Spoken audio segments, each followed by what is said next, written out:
সমস্ত প্রশংসা শুধু আল্লাহর জন্যই নির্দিষ্ট, কারণ প্রশংসার প্রকৃত অধিকারী একমাত্র মহান আল্লাহ।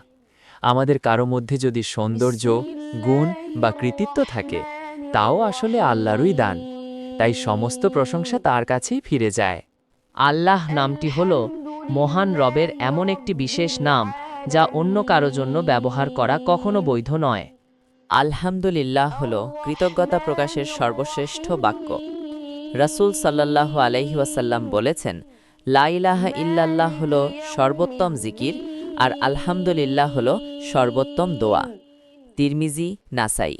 সহিহ মুসলিমের এক বর্ণনা এসেছে, আলহামদুলিল্লাহ উচ্চারণ করলে তা আমলের দাড়িপাল্লা পূর্ণ করে দেয়।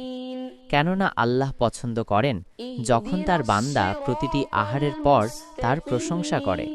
মহান আল্লাহর একটি সুন্দর নাম হল রব্বুল আলামিন, অর্থাৎ তিনি সকল সৃষ্টিকে সৃষ্টি করেছেন, তাদের প্রয়োজনীয় উপকরণ দিয়েছেন এবং তাদেরকে পূর্ণতা দান করেছেন।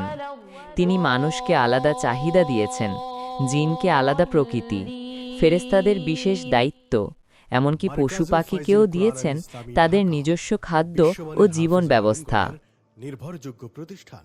তাই বলি, أعوذ আলহামদুলিল্লাহ, بالله সমস্ত من প্রশংসা শুধু আল্লাহর জন্য। الشيطان الرجيم